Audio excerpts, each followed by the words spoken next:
A young waiter thought he was making a bold statement when he insulted a teen wearing a MAGA hat. But when he found out it was Barron Trump, the night took a turn he never saw coming.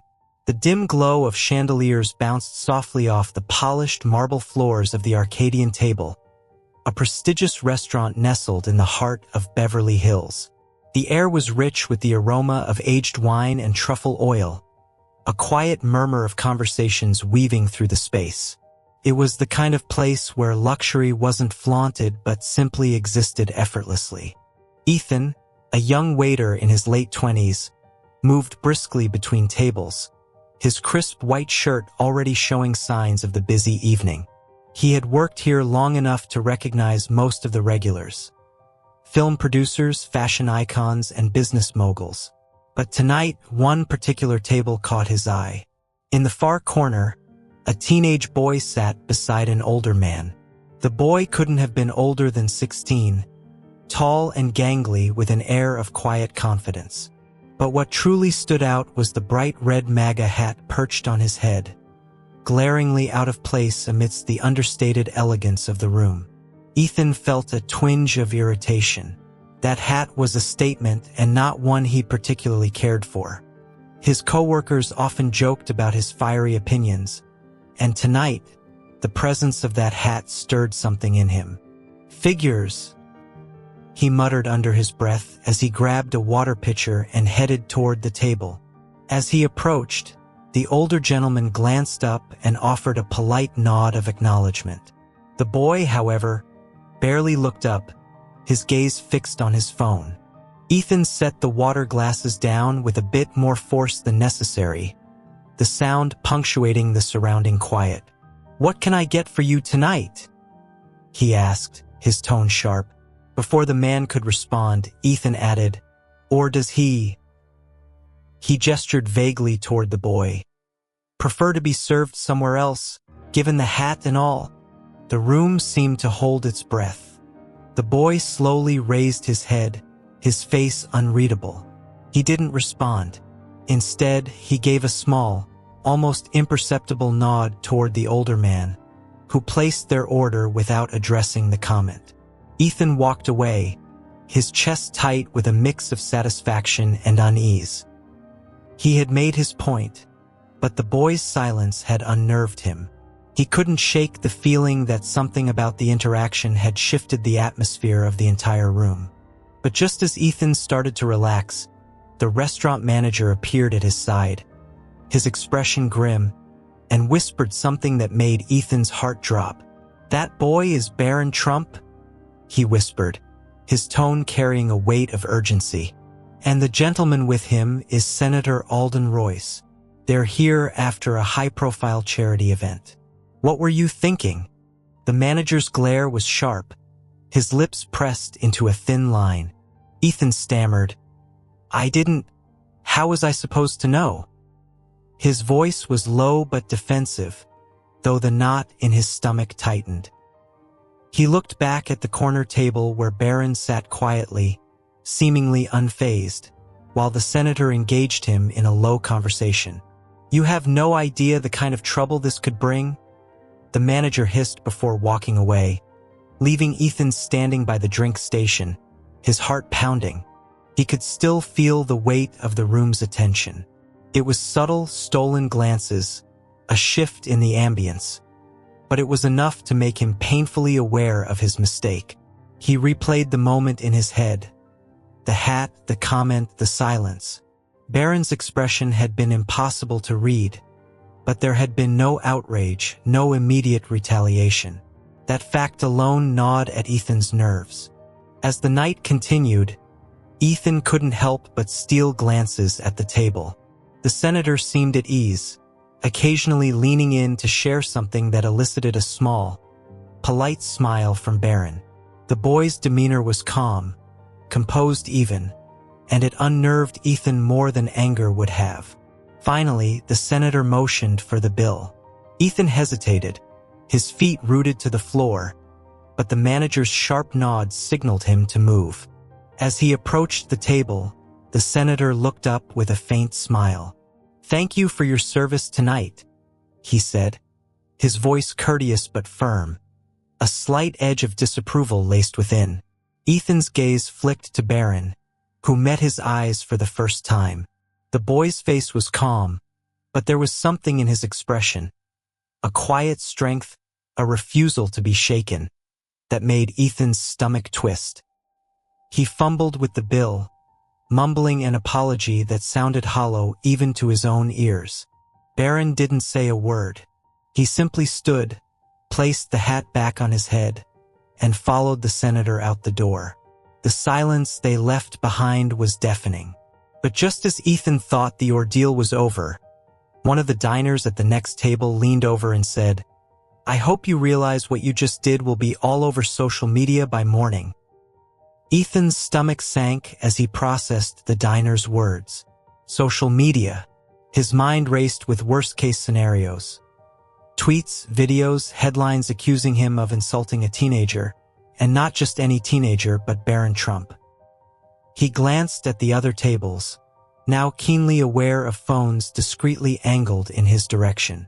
He darted into the kitchen, his hands shaking as he pulled out his own phone. A quick search confirmed his fears. The first post had already gone up. Waiter insults Barron Trump over MAGA hat at the Arcadian table. Unreal.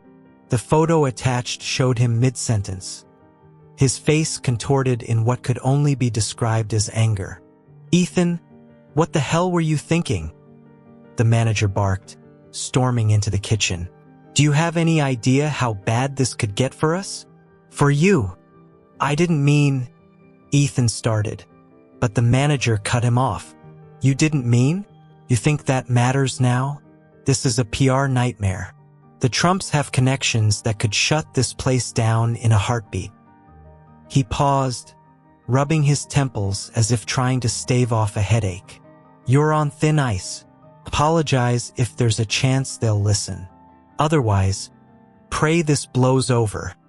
Ethan nodded numbly, the weight of his mistake pressing heavily on his chest. He wanted to believe the comment had been harmless, a throwaway line driven by his irritation at the hat. But now it felt much bigger, like he had crossed an unspoken line he hadn't even realized existed. The night dragged on, each table he served feeling like a gauntlet. When the restaurant finally emptied, Ethan sat alone in the staff room, scrolling through the escalating online chatter. The comments were brutal. Some labeled him as a hero for standing up to privilege, while others called for his firing, accusing him of bullying a kid for his family's politics. The polarizing nature of the reaction stunned him. It wasn't just about a hat anymore. It was about what the hat symbolized to people. And Ethan realized, with a sinking heart, that he had underestimated the power of perception. As he sat there, a private message popped up on his phone. It was from an unfamiliar number, but the sender's name made him freeze. Alden Royce. The message was brief. "Meet me tomorrow at 11 a.m.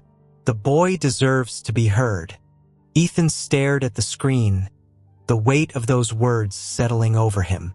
He had expected backlash, maybe even legal threats, but not this, a direct invitation to confront the situation head-on. But as he tried to imagine what Barron might have to say, a new wave of dread washed over him. What if this meeting was less about understanding and more about accountability? The next morning, Ethan arrived at the Arcadian table an hour early, his nerves frayed. The restaurant felt eerily quiet without the usual hum of diners and staff. He paced the dining room, rehearsing possible apologies, but every version felt insincere or inadequate. What could he possibly say to make up for what he'd done? At exactly 11 a.m., the door opened, and Senator Alden Royce stepped in, followed closely by Barron Trump. Ethan's breath caught in his throat. Barron looked just as composed as the night before, his MAGA hat absent now, his blonde hair neatly combed. The senator gestured for them to sit at a table near the window, and Ethan hesitated before joining them. The senator wasted no time. "I won't mince words, Ethan. What you said last night was inappropriate. But I believe in handling things face-to-face rather than through headlines or lawsuits. Ethan nodded quickly, his mouth dry. I'm so sorry, he began, his voice cracking. I didn't mean to insult anyone. He stopped, realizing excuses wouldn't help. It was wrong. I let my personal feelings get in the way of my professionalism. Alden nodded but said nothing, his gaze steady. Then, to Ethan's surprise, Barron spoke. You're not the first person to make a comment like that, he said, his tone calm but firm. And you won't be the last. People see the hat, and they think they know everything about me. They don't see me. Ethan blinked, stunned by the maturity in the teenager's words. I didn't think about that, he admitted.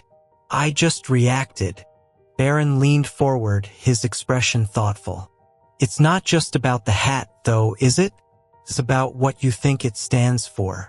But here's the thing, you don't know why I wore it. You didn't ask. The room felt heavy with the weight of Barron's words. Ethan hadn't considered the boy's perspective, hadn't thought to wonder if there was more to the story. He had let his assumptions guide his actions, and now he could see the damage they had caused. I judged you, Ethan said quietly, his voice filled with regret. I judged you without knowing anything about you. That wasn't fair. Barron tilted his head slightly, studying him. Why do you think you did it? Ethan hesitated, caught off guard by the question. I guess I've been frustrated with everything going on in the world. Sometimes it feels like we're all just shouting at each other, trying to prove who's right instead of actually listening. He looked down at his hands, ashamed. But that doesn't excuse what I did. The senator finally spoke again, his voice measured. It doesn't excuse it, no. But recognizing your bias is the first step toward doing better. Barron has had to learn that too. Being who he is, he's faced plenty of assumptions from people who don't bother to see him as a person. Barron nodded, his eyes steady on Ethan. I get it. People assume things about you all the time. But here's the thing. When you hurt someone, you can't just say sorry and move on. You have to ask yourself how you can be better. Not for me. For you. Ethan felt the words settle deep in his chest, a mix of shame and determination rising within him. Barron's composure and insight had completely disarmed him, turning what could have been a confrontation into an unexpected moment of reflection. But just as Ethan began to feel a sense of relief, Barron added, and sometimes, the hardest part is realizing that no matter how much you want to fix it, some people will still only see the mistake. Ethan sat in stunned silence, Barron's words cutting deeper than any reprimand could. He wanted to respond, to prove that he could do better, but he knew this wasn't about quick fixes. It was about facing the truth of his actions and their consequences. The senator glanced at Barron, then back at Ethan. You have an opportunity here, Ethan, he said. It's not often people get the chance to face their mistakes directly and grow from them. The question is, what will you do with it? Before Ethan could answer, Barron leaned back in his chair, a thoughtful expression on his face. You know, he said slowly, I didn't even want to wear the hat last night. My dad insisted, said it was about standing for something no matter how uncomfortable it made me.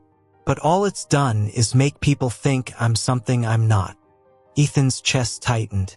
I'm sorry, he said again, his voice soft but earnest.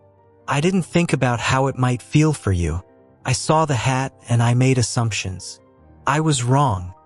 Barron nodded slightly, his expression unreadable. It's not just you. A lot of people do it. They see a hat, a shirt, a sign, and they think it tells the whole story. But it doesn't. It's just one piece. The senator interjected, his tone gentle but firm. We all need to be better about looking past surface-level differences. Ethan, last night was a lesson. For you, for Barron, for all of us. Now, It's about what you take from it. Ethan felt a lump rise in his throat. I want to do better, he said quietly. Not just for this situation, but for myself. I don't want to be someone who judges people without knowing them. The room fell quiet for a moment, the weight of the conversation settling over them. Then, unexpectedly, Barron smiled, just a small, genuine curve of his lips. That's a good start, he said. The senator stood, signaling the end of the meeting. As Barron rose to follow, he turned to Ethan one last time. You're going to have to live with this mistake, but how you move forward will show what kind of person you really are. Just don't let it stop at words. Ethan nodded, his heart heavy but resolute. He watched as they left the restaurant, their figures silhouetted against the bright midday sun. But even as the door closed behind them, Ethan knew this wasn't the end. It was the beginning of a long, difficult journey to becoming a better version of himself. The restaurant felt strangely quiet after they left, as if the gravity of the encounter had left its mark on the air. Ethan sat at the table for a few moments longer, staring at the empty seat where Barron had been. His mind replayed the boy's calm, measured words, the surprising grace he'd shown despite everything. When the manager entered the dining room, his expression was softer than Ethan had expected. How did it go? He asked, his tone weary. Ethan took a deep breath. It went better than I deserved. He glanced at the clock on the wall. The meeting had lasted less than an hour, but it felt like it had changed something in him. They didn't want anything, no compensation, no public apology. They just wanted me to understand. The manager nodded, crossing his arms. And do you? Ethan met his eyes. I do. It wasn't just about the comment I made. It was about the kind of person I was in that moment. I don't want to be that person anymore. The manager regarded him for a moment before clapping a hand on his shoulder. Good. Then prove it. Not just here, but out there. He gestured to the world beyond the restaurant doors. We all make mistakes, Ethan. What matters is what we do after. As the day wore on, Ethan couldn't stop thinking about the senator's words or Barron's. He decided to take action, not out of guilt, but out of a genuine desire to grow. He signed up for a local community workshop on unconscious bias and committed to having conversations with people from different walks of life. It wasn't easy, and it wasn't instant, but step by step, he began to see the world differently. Months later, Ethan found himself serving another table at the Arcadian table. A guest complimented his attentive service, and he realized something had changed. Not in his circumstances, but in himself. He no longer saw people as symbols or assumptions. He saw them as individuals, each with their own story. As he cleared the table, a familiar voice drifted through his mind. How you move forward will show what kind of person you really are.